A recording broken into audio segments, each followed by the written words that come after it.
Tuhan. Shalom. Kita sungguh bersyukur karena pada pagi hari ini kita diberikan kekuatan dan juga kesempatan oleh Tuhan untuk kembali boleh datang menikmati hadirat Tuhan melalui ibadah kita pada pagi hari ini. Saya undang seluruh jemaat untuk kita bangkit berdiri. Mari kita siapkan hati dan hidup kita di hadapan Tuhan dengan bersaat teduh.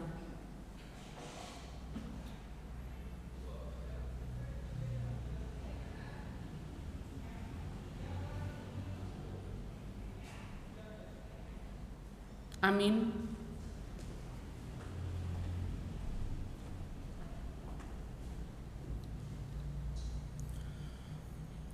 Saudara dalam kasih Tuhan, kami menyambut saudara sekalian untuk datang menghadap Tuhan. Dan kebaktian kita pada pagi hari ini kita mau landaskan pada pengakuan bahwa pertolongan kita datangnya dari Tuhan yang menciptakan langit dan bumi, yang kasih setianya kekal untuk selama-lamanya, dan yang tidak pernah meninggalkan perbuatan tangannya. Amin. Tuhan berada di bait suci-Nya,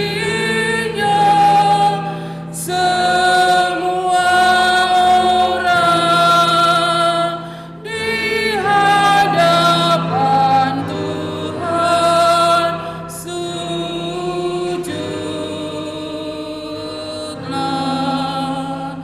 berdiam diri di hadapannya.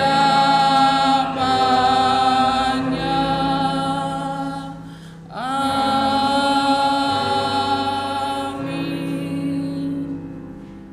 Firman Allah berkata, karena setiap orang yang mempunyai kepadanya akan diberi, sehingga ia berkelimpahan. Tetapi siapa yang tidak mempunyai, apapun juga yang ada padanya akan diambil daripadanya. Hormat diberi bagi Bapa, Anak, dan Roh Kudus, dari mula sampai sekarang dan seterusnya.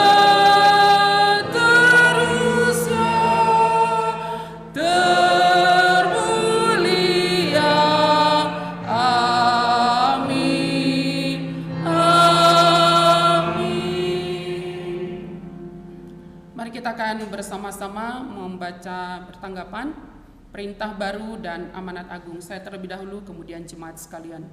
Aku memberikan perintah baru kepada kamu, yaitu supaya kamu saling mengasihi sama seperti aku telah mengasihi kamu. Demikian pula kamu harus saling mengasihi.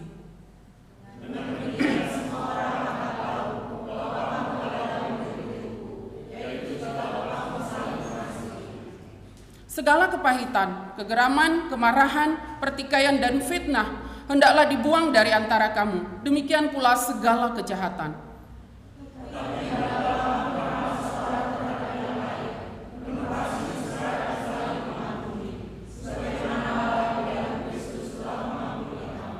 Anak-anakku, marilah kita mengasihi bukan dengan perkataan atau dengan lidah, tetapi dengan perbuatan dan dalam kebenaran.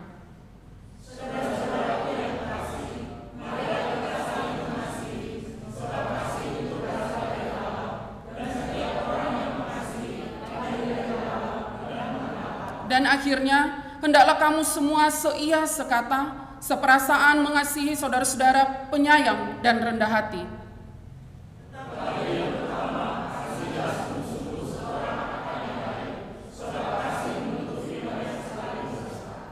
Yesus mendekati mereka dan berkata, "Kepadaku telah diberikan segala kuasa di surga dan di bumi. Karena itu pergilah, jadikanlah semua bangsa muridku dan baptislah mereka dalam nama Bapa dan Anak dan Roh Kudus."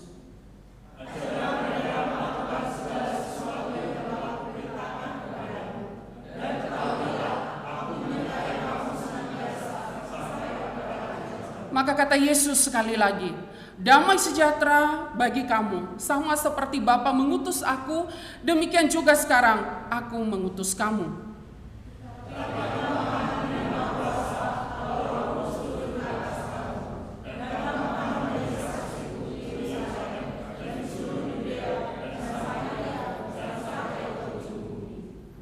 Allah patut untuk kita sembah dan kita muliakan.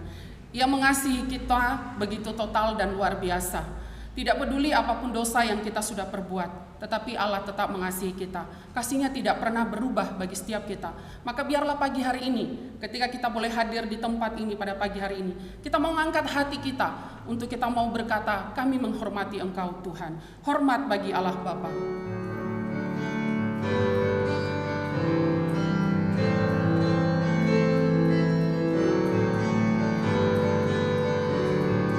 Hormat bagi Allah Bapa, hormat bagi anaknya, hormat bagi Roh penghibur ketiganya yang esa. Haleluya, haleluya, ketiganya yang esa. Hormat bagi Kristus Tuhan kala jadi manusia.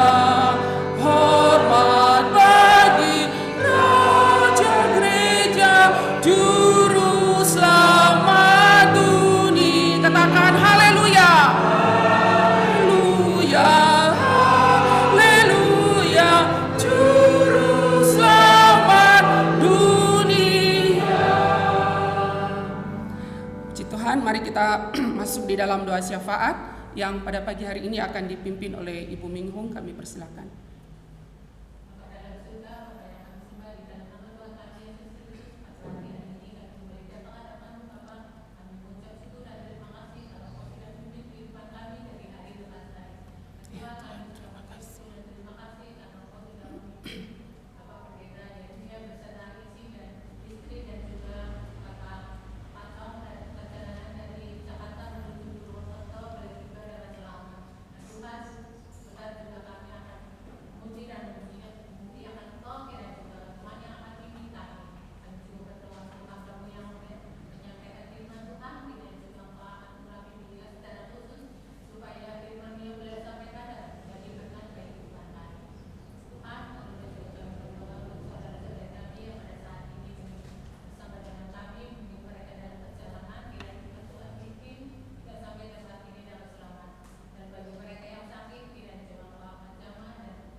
Amin. Terima kasih. Mari kita lanjutkan dengan pembacaan firman Tuhan yang pada pagi hari ini terambil dari Kisah Para Rasul 1 ayat 1 sampai 11. Kita baca bersama-sama ayat firman Tuhan ini. Hai Theophilus, dalam bukuku yang pertama aku menulis tentang segala sesuatu yang dikerjakan dan diajarkan Yesus sampai pada hari ia terangkat. Sebelum itu ia telah memberi perintah-perintahnya oleh Roh Kudus kepada rasul-rasul yang dipilihnya. Kepada mereka ia menunjukkan dirinya setelah penderitaannya selesai, dan dengan banyaknya tanda yang membuktikan bahwa ia hidup. Sebab selama 40 hari ia berulang-ulang menampakkan diri dan berbicara kepada mereka tentang kerajaan Allah. Pada suatu hari ketika ia makan bersama-sama dengan mereka, ia melarang mereka meninggalkan Yerusalem dan menyuruh mereka tinggal di situ menantikan janji Bapa yang demikian katanya, "Telah kamu dengar daripadaku, sebab Yohanes membaptis dengan air, tetapi tidak lama lagi kamu akan dibaptis dengan Roh Kudus." Maka bertanyalah mereka yang berkumpul di situ, "Tuhan, maukah engkau pada masa ini memulihkan kerajaan bagi Israel?" Jawab Yesus, "Engkau tidak perlu mengetahui masa dan waktu yang ditetapkan Bapa sendiri menurut kuasanya. Tetapi kamu akan menerima kuasa kalau Roh Kudus turun ke atas kamu, dan kamu akan menjadi saksiku di Yerusalem dan di seluruh Yudea dan Samaria dan sampai ke ujung bumi." Sesudah ia mengatakan demikian, terangkatlah ia disaksikan oleh mereka, dan awan menutupnya dari pandangan mereka. Ketika mereka sedang menatap ke langit waktu ia naik itu, tiba-tiba berdirilah 2 orang yang berpakaian putih dekat mereka dan berkata kepada mereka, "Hai orang-orang Galilea, mengapakah kamu berdiri melihat ke langit? Yesus ini yang terangkat ke surga meninggalkan kamu akan datang kembali dengan cara yang sama seperti kamu melihat dia naik ke surga." Jemaat, saya silakan untuk duduk kembali. Masa-masa ini adalah minggu-minggu di mana kita sedang akan memasuki masa di mana kita sebentar lagi akan memperingati kembali hari pengorbanan Kristus yang telah rela mati di atas kayu salib bagi setiap kita agar kita beroleh penebusan. Mari biarlah pada pagi hari ini juga kita mau menyatakan kasih kita kepada Tuhan yang mungkin tidak seberapa dengan apa yang kita sudah terima. Dan kita mau katakan kepada Dia, "Tuhan, jadikan aku saluran berkat-Mu." Kita diberikan kesempatan untuk memberikan persembahan dan kita menyanyikan pujian ini.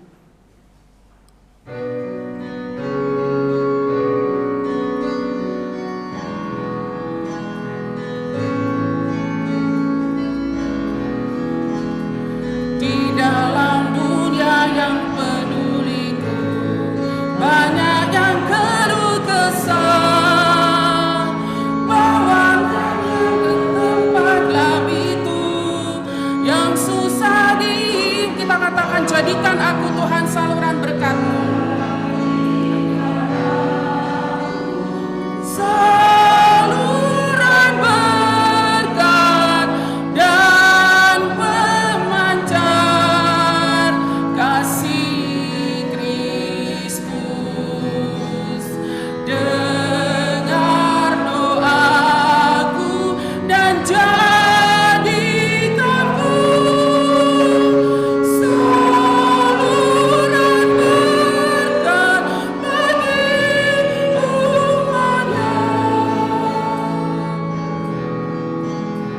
beritakan tentang kasih Tuhanku, tentang pengampunannya. Bawalah mereka kepadanya dengan saksi hidupmu. Jemaat, saya undang kita bangkit berdiri. Saluran berkat dan pemancar kasih. Tekan doa sama-sama, dengar doaku Tuhan, dan jadikanku saluran berkat bagi. Kita katakan sekali lagi, jadikan aku saluran berkat-Mu Bapa. Jadikan aku saluran berkat dan pemancar kasih Kristus. Dengar doa kami Tuhan dan jadikan kami saluran berkat-Mu. Aku dan jadikanku saluran berkat bagi umat-Nya. Mari kita masuk di di dalam doa yang akan dipimpin oleh Ibu Karsia. Ibu Tumina.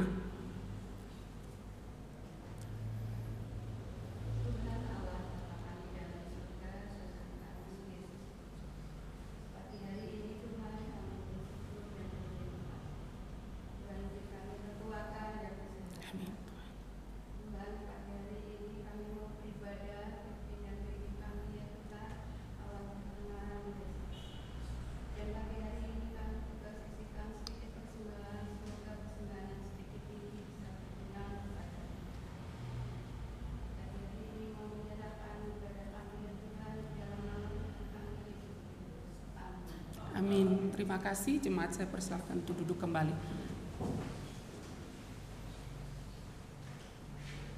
Kita sungguh bersyukur karena pada pagi hari ini kita akan dilayani oleh hambanya Bapak Pendeta Yeremia melalui firman Tuhan dengan tema yang sangat luar biasa, yaitu Dia menyertai. Kita percaya bahwa walaupun Kristus telah mati, tetapi dengan iman kita juga tahu bahwa Dia telah bangkit, yang artinya kita percaya kepada Tuhan yang hidup, di mana Dia selalu menyertai kita dalam setiap perjalanan hidup kita di dunia ini. Dia tidak akan pernah membiarkan kita sendiri.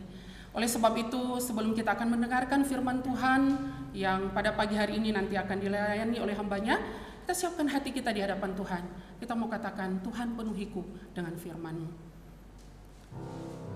Silakan singer terlebih dahulu menyanyikan pujian ini, dan jemaat silakan berdoa dalam hatimu.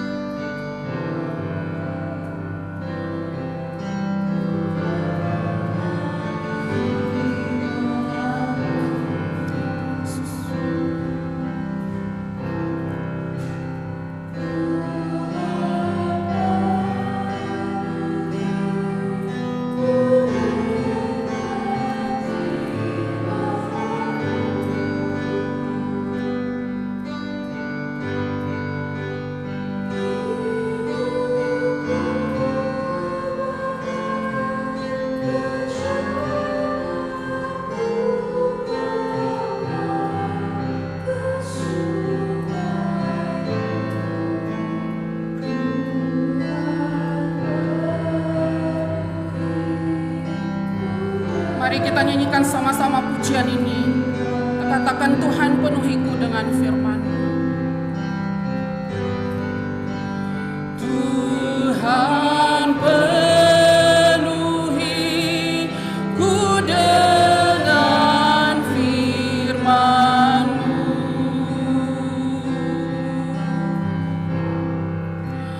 Tuhan penuhiku dengan firman-Mu.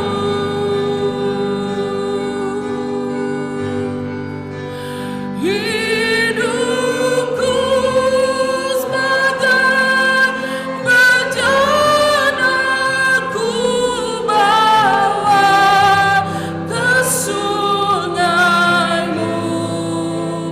Tuhan penuhiku dengan. Jemaat yang kita bangkit berdiri bersama-sama. Kita mau minta sungguh-sungguh Roh Kudus Tuhan bekerja dalam hidup kita pagi hari ini. Katakan, Tuhan penuhiku dengan firman-Mu.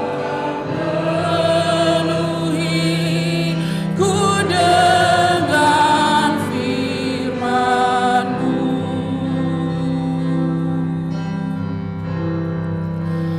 Tuhan penuhiku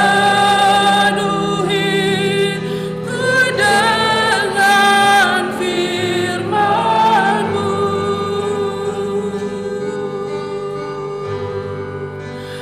Hidupku sebagai bejana ku bawa ke sungai. Pada hambanya saya persilakan.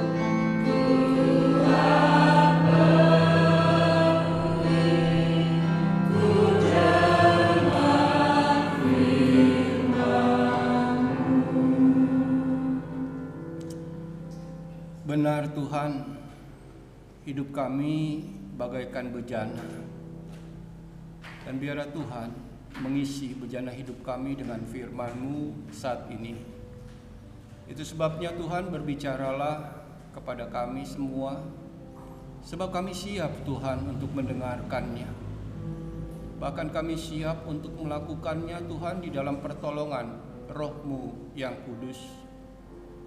Berbicaralah Tuhan melalui hamba-Mu ini. Biar Engkau hadir di tengah-tengah kami, menyatakan berkat firman-Mu. Di dalam nama Tuhan Yesus kami berdoa dan bersyukur. Amin. Silakan duduk saudara sekalian. Ya saudara, selamat pagi. Ya, kita bersyukur ya kita bisa bersama-sama beribadah saat ini. Ya saudara-saudara, tadi kita sudah membaca satu bagian firman Tuhan dari Kisah Rasul pasal 1 ayat 1 sampai dengan ayat yang 11. Saudara, ada satu buah pujian karangan John Wesley, ya, seorang Metodis begitu ya. Bunyi lagu ini mengatakan, kerjakanlah kebaikan semampumu dengan apa yang kamu punya, dengan segala cara, dimanapun, kapanpun, kepada siapapun, selama kamu bisa. Kerjakanlah kebaikan semampumu. Saudara, waktu saya melihat lirik ini, saya berpikir bahwa lirik lagu ini merupakan sebuah tantangan bagi kita sebagai orang percaya. Tantangan untuk apa, saudara? Tantangan untuk hidup seperti Yesus. Kalau saudara baca di dalam Kisah Para Rasul 10 ayat 38, ketika Yesus berjalan berkeliling, apa yang dilakukan? Di situ dikatakan Yesus melakukan segala sesuatu, atau dia berkeliling sambil berbuat baik. Nah, saudara-saudara, ya, Kisah Rasul pasal 10 ayat 38 mengatakan yaitu tentang Yesus dari Nazaret, bagaimana Allah mengurapi dia dengan Roh Kudus dan kuasa, dan kuat kuasa. Dia yang berjalan berkeliling sambil berbuat baik dan menyembuhkan semua orang yang dikuasai iblis, sebab Allah dikatakan menyertai dia. Saudara, sekali lagi ini panggilan kita sebagai murid Kristus, berbuat baik atau melakukan tepatnya pekerjaan baik. Kalau kita lihat misalnya surat Rasul Paulus kepada jemaat di Titus pun, kalau saudara perhatikan ayat demi ayat, di situ dikatakan untuk para pemimpin, begitu ya, sebagai pemimpin gereja dikatakan harus memiliki kesukaan yang baik, ya, dan siap begitu ya untuk melakukan setiap pekerjaan baik. Bahkan untuk orang-orang percaya dikatakan harus berusaha melakukan pekerjaan yang baik. Artinya saudara, semua orang, semua jemaat Tuhan, semua orang yang mengaku murid Yesus dikatakan harus melakukan pekerjaan baik. Karena memang itu panggilan kita. Di dalam Efesus pasal 2 ayat 10, Paulus katakan kita ini buatan Allah yang diciptakan dalam Kristus Yesus untuk apa? Melakukan pekerjaan baik yang Allah telah siapkan sebelumnya dan Allah mau kita melakukannya. Itu panggilan hidup kita, saudara, melakukan pekerjaan baik. Artinya hidup saudara dan saya sebagai orang Kristen harus menjadi saksi, harus menjadi berkat, harus menyatakan kemuliaan Tuhan di dalamnya, supaya orang diberkati melalui hidup saudara dan saya, supaya orang bisa melihat dan bertemu Tuhan di dalam hidup saudara dan saya, supaya orang akhirnya juga mengalami satu pengalaman yang sama seperti saudara dan saya mengalami Kristus. Kenapa dikatakan kita ini buatan Allah, diciptakan dalam Kristus Yesus untuk melakukan pekerjaan baik? Saudara, Dunia ini adalah dunia yang sebenarnya rindu, saudara. Rindu jamahan Allah yang nyata secara pribadi. Dunia ini rindu yang namanya Injil. Saudara, dunia ini sebenarnya adalah dunia yang rindu akan kesaksian hidup orang-orang percaya. Dunia ini rindu akan kesaksian para murid-murid Kristus. Dan dunia ini ingin melihat dan akhirnya memiliki pengalaman, perasaan, kesukaan yang sama seperti murid Kristus. Saudara-saudara yang terkasih di dalam Tuhan Yesus Kristus, dunia menuntut jawab kerinduan itu sebenarnya. Dari siapa? Dari saudara dan saya sebagai murid Kristus. Saudara, kalau saya tanya pasti, misalkan saya tanya kepada saudara, hadiah apa yang dalam hidup saudara yang saudara rasa ini paling berharga? Ini paling istimewa. Ini paling terindah di dalam hidup saya. Kira-kira hadiah apa yang saudara rasa itu inilah yang paling baik yang pernah diberikan kepada saya.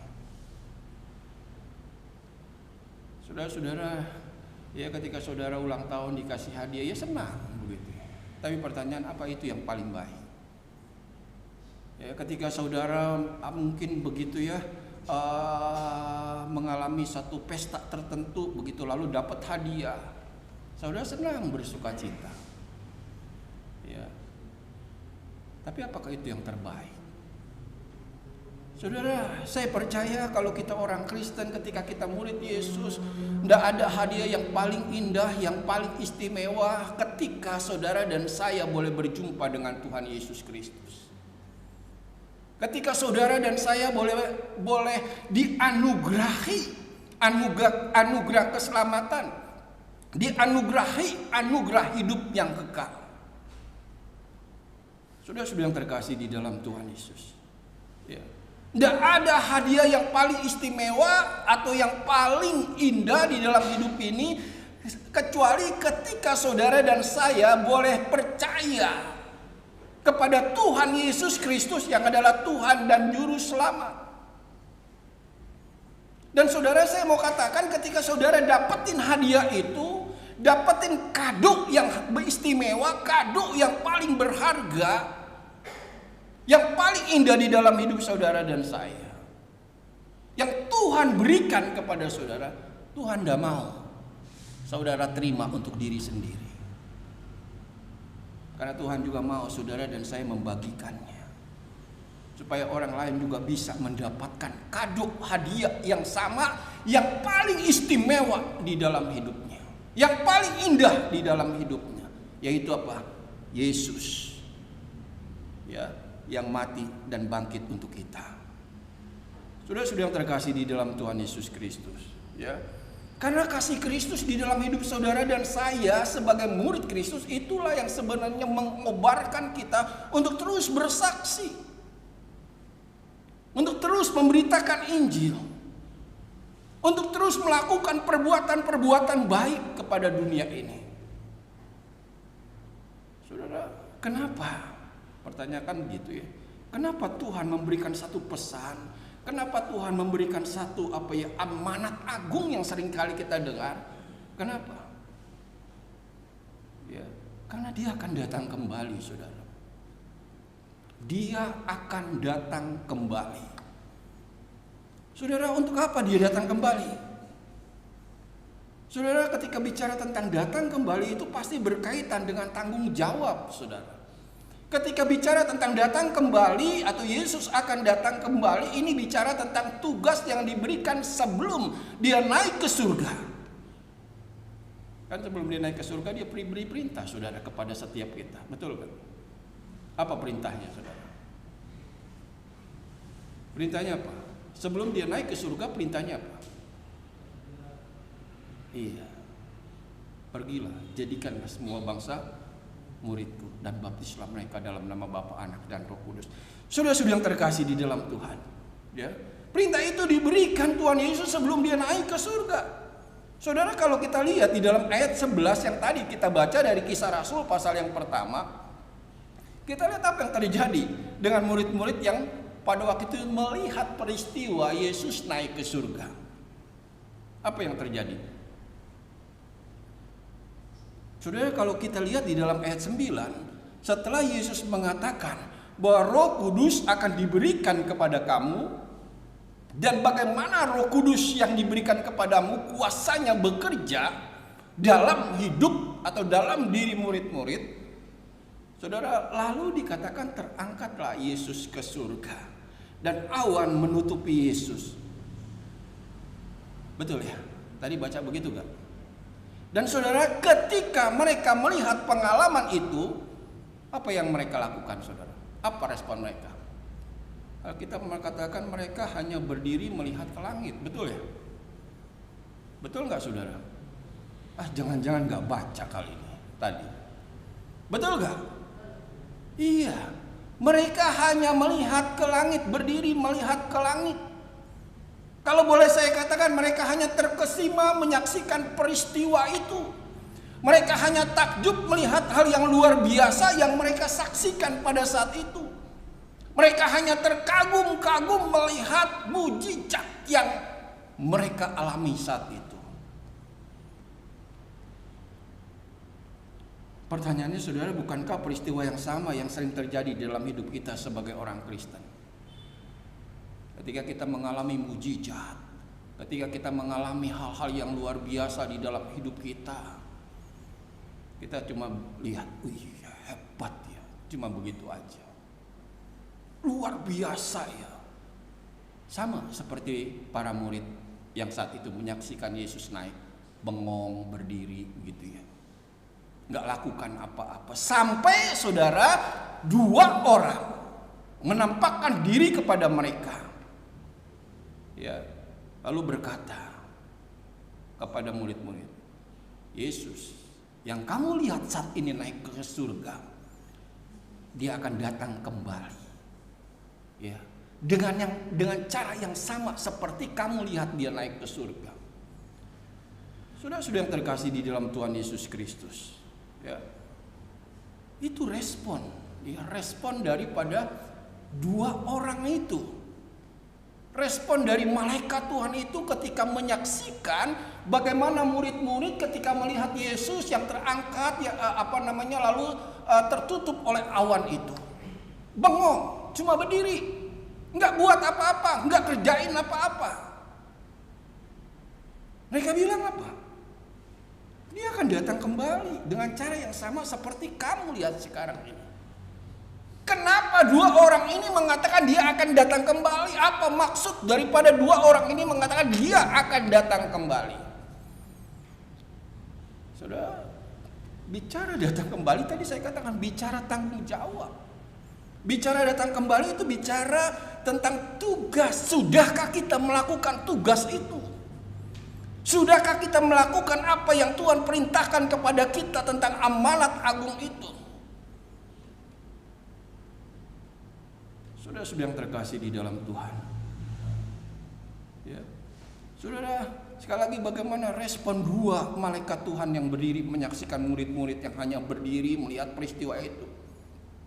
Bagaimana respon 2 orang yang menyaksikan kemalasan mereka, ya, yang menyaksikan bagaimana respon malaikat menonton keegoisan mereka, kebodohan mereka. Saudara bisa bayangin bagaimana malaikat Tuhan itu lihat, kok ini murid-murid bodoh sekali begitu ya, egois sekali, ya, malas sekali murid-murid ini. Sampai-sampai dikatakan di dalam ayat 11, 2 orang itu tegur, ngapain kamu berdiri melihat Yesus ke langit ini? Dia akan datang kembali. Murid 2 orang ini menegur, ngapain kamu bermalas-malas, ngapain kamu begitu egois, mengapain kamu nggak peduli terhadap tugas panggilan Tuhan di dalam hidupmu sebagai murid Yesus. Yesus yang kamu lihat naik ke surga itu dikatakan akan datang kembali. Saudara ingat saudara, Matius pasal 25 ini salah satu contoh saja gitu ya, ayat 14 sampai dengan ayat 29, perumpamaan tentang talenta. Saudara di situ dikisahkan kerajaan surga itu dikatakan apa? Sama seperti seorang yang mau pergi ke luar negeri. Lalu saudara dia memanggil hamba-hambanya dan mempercayakan hartanya kepada mereka. Di situ dikatakan ada yang dikasih berapa?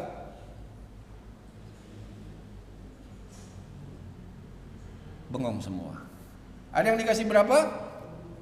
5. Lalu setelah 5 ada yang dikasih berapa? 2. Lalu ada yang dikasih 1. Nah sudah yang terkasih di dalam Tuhan, singkat cerita, lama setelah itu pulanglah tuan dari hamba itu untuk apa? Mengadakan perhitungan. Artinya apa saudara? Meminta pertanggungjawaban terhadap mereka yang telah dipercayakan.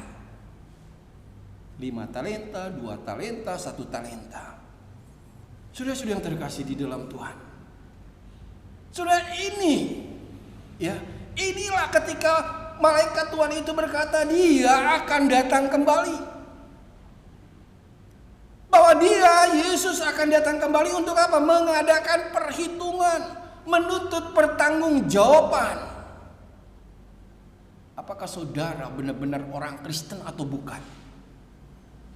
Apakah saudara pengikut Yesus yang sejati atau bukan? Apakah saudara itu murid Yesus atau bukan? Saudara kan dari 3 orang ini kan ada yang bukan murid Yesus kan? Yang jahat sekali. Saudara, Anda datang ke gereja setiap minggu tidak menunjukkan saudara murid Kristus. Anda datang ke menjadi pengurus gereja, majelis gereja, bahkan mungkin hamba Tuhan, enggak menunjukkan Anda ini murid Kristus. Belum tentu, saudara. Karena keberadaan seorang murid, keberadaan seorang pengikut Yesus, seorang hamba Tuhan ditentukan bagaimana dia mempertanggungjawabkan apa yang Tuhan percayakan pada akhirnya. Sudah yang terkasih di dalam Tuhan Yesus Kristus, Yesus akan datang kembali untuk mengadakan perhitungan tentang tugas dan tanggung jawab, khususnya yang berkaitan dengan pemberitaan Injil. Sudah yang terkasih di dalam Tuhan Yesus Kristus, ini jadi apa ya? Refleksi bagi kita. Selama hidup saya, siapa yang saya pernah ceritakan tentang Injil? Siapa yang pernah saya bawa kepada Kristus? Siapa yang pernah saya perkenalkan kepada Kristus? Ini refleksi bagi saudara dan saya. Paling tidak apakah sepanjang hidup saya, ketika saya menerima hadiah dari Tuhan, yaitu berupa Yesus yang hadir dalam hidup saya pernah berdoa untuk orang lain supaya orang lain juga menerima pengalaman atau hadiah yang sama seperti saya terima. Pernah nggak doa? Satu orang doain, lalu bukan hanya doain, lalu datang kasih tahu cerita Injil, bawa dia kepada Tuhan. Pernah nggak sebagai orang Kristen? Sudah yang terkasih di dalam Tuhan. Kalau kita lihat Kisah Rasul pasal 1 ini yang tadi sudah kita baca bersama-sama, di situ dikatakan setelah penulis Kisah Para Rasul menceritakan terkait buku pertamanya. Saudara, Kisah Para Rasul ditulis oleh Lukas, dan buku pertama yang Lukas buat adalah Injil Lukas. Nah saudara, Injil Lukas itu si penulis katakan di dalam Kisah Rasul 1 begitu ayat 1 sampai dengan 4, saudara, dia mengatakan bukuku yang pertama itu bicara tentang siapa? Tentang Yesus. Apa aja? Ya apa yang dikerjakan Yesus, apa yang diajarkan Yesus. Buku yang terkait dengan bicara tentang kematian Yesus, kebangkitan Yesus, kenaikan Yesus. Lalu setelah si penulis menceritakan tentang Yesus dan penulis bilang apa? Yesus memberi perintah untuk tetap di Yerusalem. Ngapain? Menanti janji Tuhan. Yaitu apa? Turunnya Roh Kudus. Ya, karena Bapa pernah berjanji atau Yesus pernah berjanji, Dia akan naik ke surga dan Roh Kudus akan diberikan. Dan murid-murid disuruh diam di Yerusalem.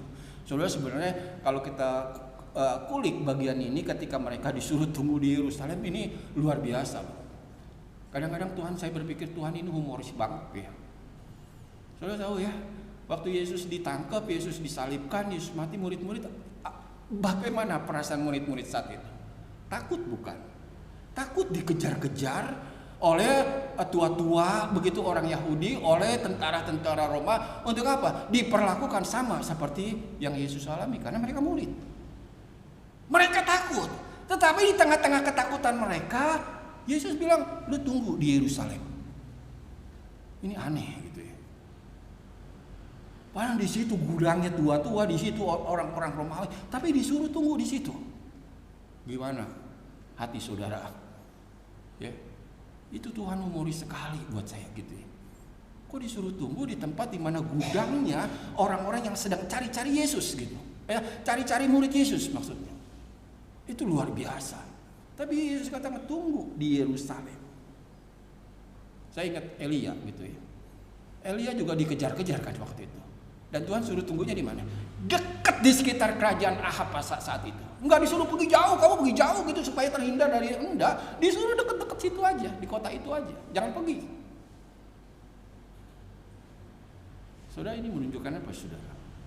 Di dalam tugas apapun kita, ketika Tuhan memerintah kita, Tuhan enggak pernah membiarkan kita sendiri. Ada penjagaan, perlindungan. Saudara, sekali lagi humoris sekali loh, dia disuruh tunggu di Yerusalem, ini tegangnya luar biasa.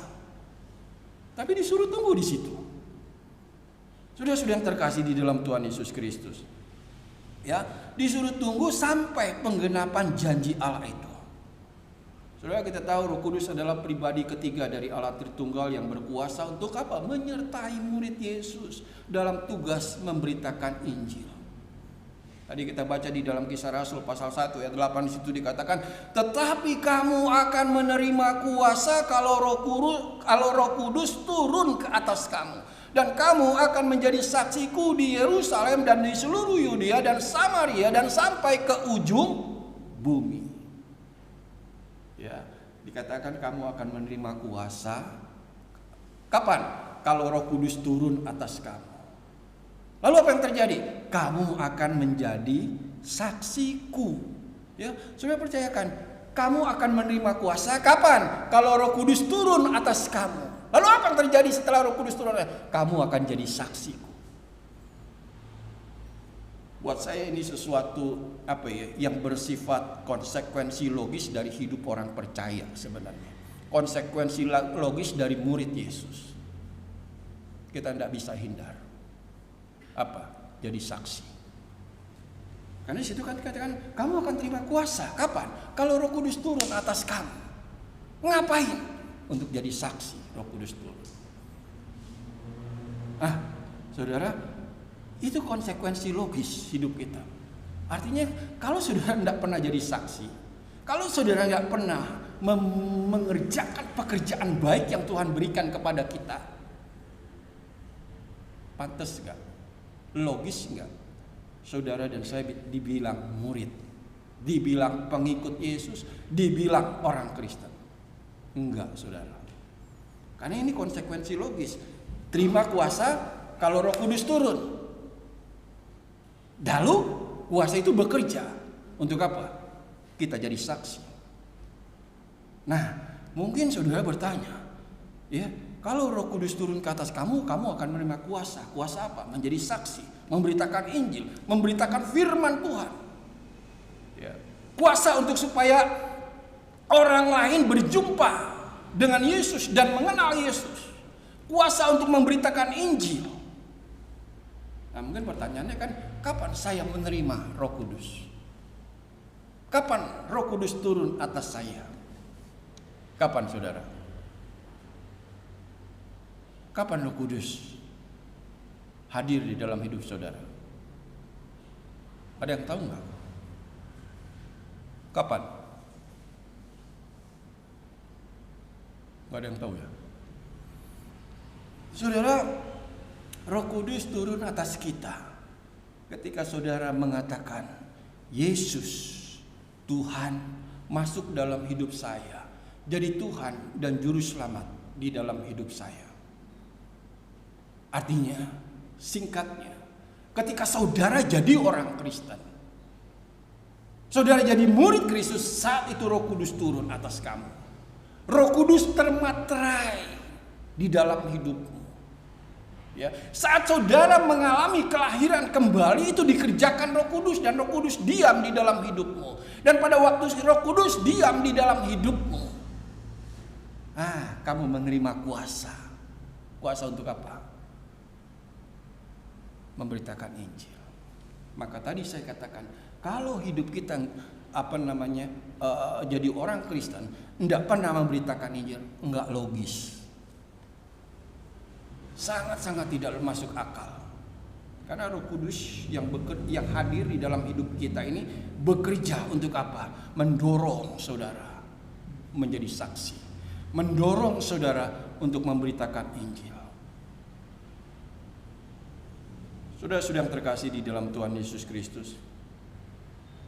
Ya, saudara, ada satu cerita gitu ya. Dia mengatakan begini.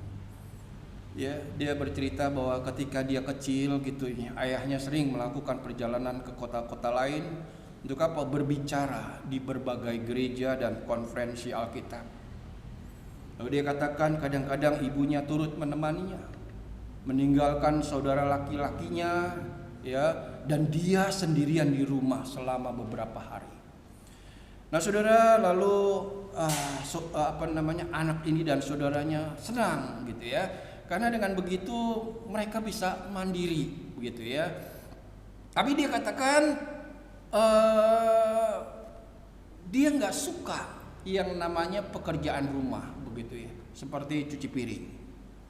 Nah, saudara, dia bercerita bahwa dia ingat ketika dia mencoba mengesampingkan tugas yang tak menyenangkan itu selama mungkin, sehingga barang-barang di rumah itu kotor menumpuk begitu ya, piring, gelas, sendok dan garpu ya, kotor gitu ya. Nah, saudara, tidak terasa di akhir minggu begitu ya, ya, maka semua dapur itu berantakan, ya. Dan saudara, nggak disangka petang itu ayah dan ibunya pulang. Lalu saudara, kira-kira apa yang terjadi? Wah, saat itu juga saudara, mereka berjibaku berusaha untuk membersihkan piring-piring kotor, sendok kotor dan lain sebagainya. Ya. Supaya apa? Supaya waktu orang tuanya pulang, rumah bersih gitu ya. Rumah bersih. Sudah terkasih di dalam Tuhan Yesus Kristus. Ya, dan itu perlu mengerjakannya dengan waktu yang berjam-jam mereka kerjakan untuk selesaikan, untuk supaya pada waktu orang tuanya pulang, lihat semuanya bersih, oh semuanya rapi, oh semuanya oke. Coba bayangin saudara, seandainya begitu ya, orang tuanya pulang begitu ya, atau datang lebih cepat ya, di luar dugaan mereka. Apa yang terjadi saudara, kira-kira apa yang terjadi? Bisa dibayangkan saudara, ya. Dan kita nggak tahu kapan Kristus datang kembali, betul kan? Kita bilang nggak ada yang tahu. Yesus sendiri nggak tahu kapan dia akan datang kembali. Alkitab katakan hanya Bapa yang tahu kapan sang anak ini datang kembali. Nah, saudara yang terkasih di dalam Tuhan, artinya saudara, kita tidak boleh malas-malas dalam menempuh perjalanan hidup kita sebagai orang Kristen, sebagai saksi Tuhan. Pengharapan bahwa dia akan datang setiap saat seharusnya saudara membantu kita untuk menjadi hamba yang setia dan bijaksana. membantu saudara dan saya untuk hidup sedemikian hingga kita hidup sedemikian rupa sehingga kita beroleh keberanian untuk percaya, dan pada akhirnya kita tidak malu waktu Yesus datang kali yang kedua.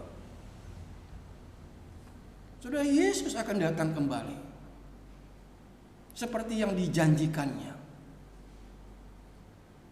Sekali lagi nggak ada yang tahu. Mungkin hari ini dia akan datang, mungkin besok, mungkin minggu depan, nggak ada yang tahu. Nah, saudara, karena nggak tahu maka kita harus mempersiapkan diri. Sejak kapan dia? Sejak saat ini. Kita harus persiapkan diri. Ya. Saudara, kalau anak-anak sekolah begitu ya. Kalau saudara-saudara yang masih sekolah kan guru sukanya ninggalin kelas begitu ya. Atau kasih tugas begitu ya. Kerjain ini ya. Ibu mau keluar atau bapak mau keluar dulu sebentar. Ya. Dan dia nggak bilang sejam lagi apa berapa jam. Tiba-tiba dia datang, saudara nggak kerjain, gimana kira-kira? Waktu saudara sekolah, saudara pasti ketakutan, malu begitu ya. Saudara yang terkasih di dalam Tuhan Yesus Kristus, ya sama. Yesus akan datang kembali. Tahu nggak waktu yang nggak ada? Setiap waktu dia bisa datang. Setiap waktu dia bisa minta pertanggungjawabannya kepada kita. Maka sekali lagi persiapkan dari saat ini. Ya.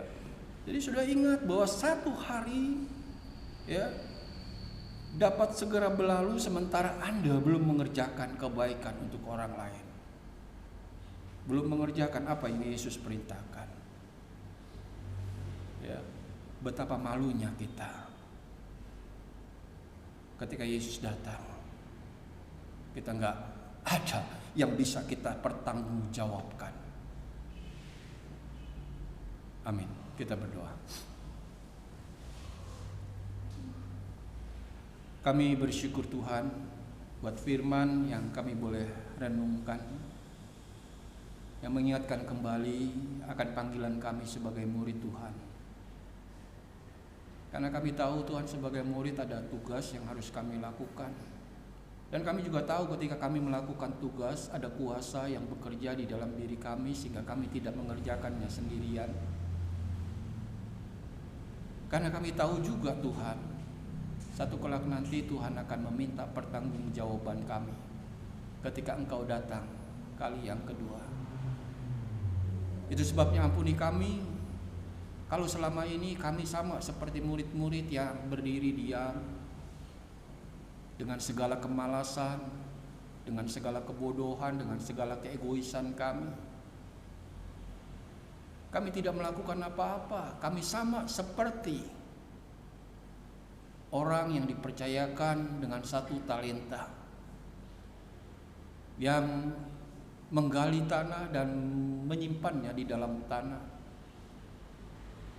Tuhan, itu sebabnya ampuni kami.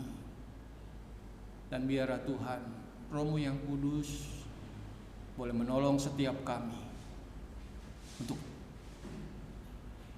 dibaharui, diubahkan menjadi orang-orang yang bisa mempertanggungjawabkan apa yang Tuhan sudah percayakan kepada kami, yaitu Roh-Mu yang kudus yang hidup di dalam kami. Di dalam nama Tuhan Yesus kami berdoa dan bersyukur. Amin.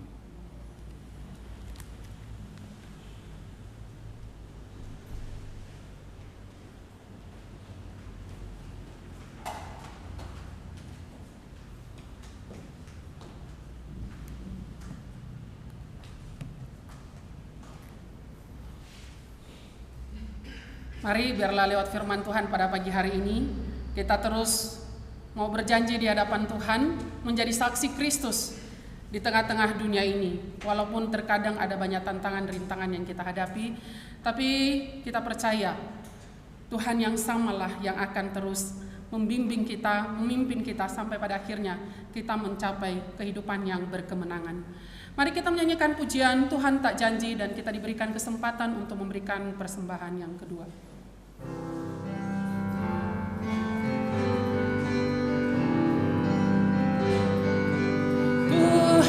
tak janji langit biru, jalan hidupku lancar selalu.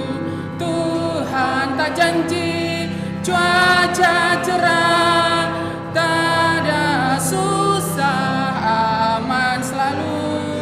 Namun ya janji teguhkanku, ya akan berikanku perteduhan. Ujian datang yang menolong, kasih-Nya tak berkesudahan. Tuhan tak janji tiada susah, tak ada cobaan penderitaan. Tuhan tak janji ku terhindar dari hal sulit dan beban berat. Namun ya janji teguhkanku, ya kami buat kesudahan. Jemaat saya undang bangkit berdiri, kita akan bersama-sama mengikrarkan pengakuan iman kita di hadapan Tuhan melalui pengakuan iman rasuli.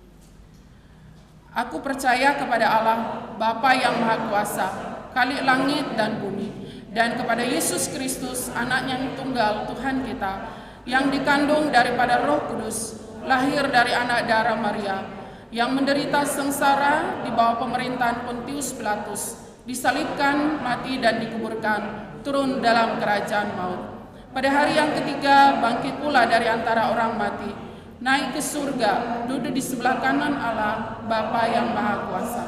Dan dari sana Ia akan datang untuk menghakimi orang yang hidup dan yang mati. Aku percaya kepada Roh Kudus, gereja yang kudus dan am, persekutuan orang kudus, pengampunan dosa, kebangkitan tubuh, dan hidup yang kekal. Amin. Untuk mengakhiri ibadah ini, kita akan mengembalikan segala hormat kita kepada Tuhan melalui pujian doksologi dan nanti doa berkat oleh Bapak Pendeta Yeremia, dan kita sambut dengan pujian amin. Puji Allah sumber berkat, puji Dia ciptaannya, puji Dia senap malaikat, puji Bapa, Putra dan Roh. Amin.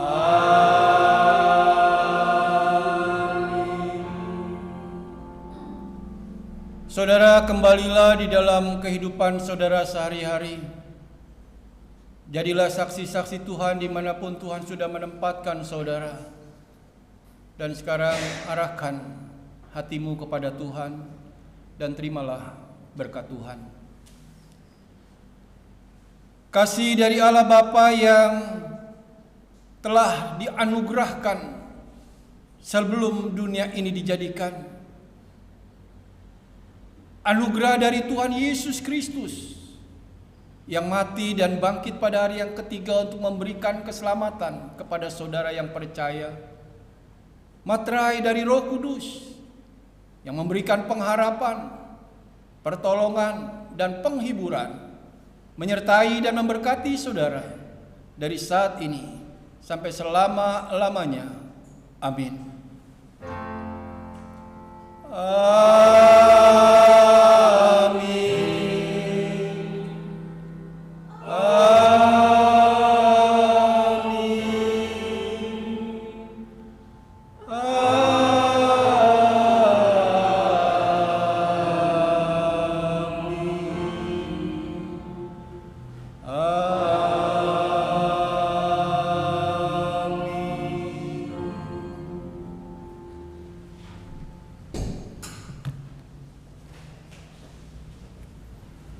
Silakan duduk.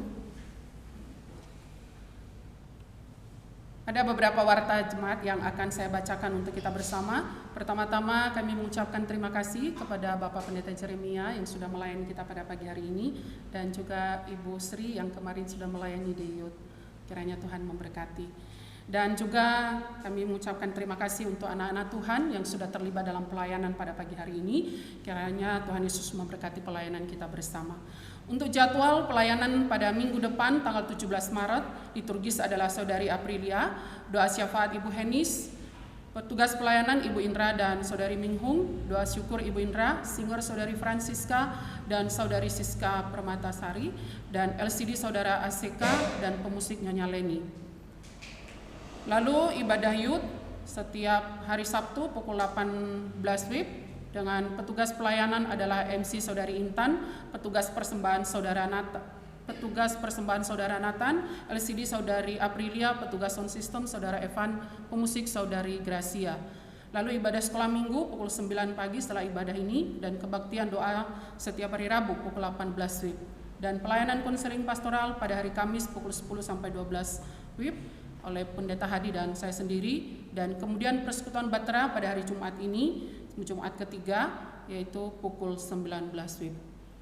Demikian warta jemaat, saya undang kita untuk bangkit berdiri, kita menyanyikan pujian Immanuel sambil berjabat tangan.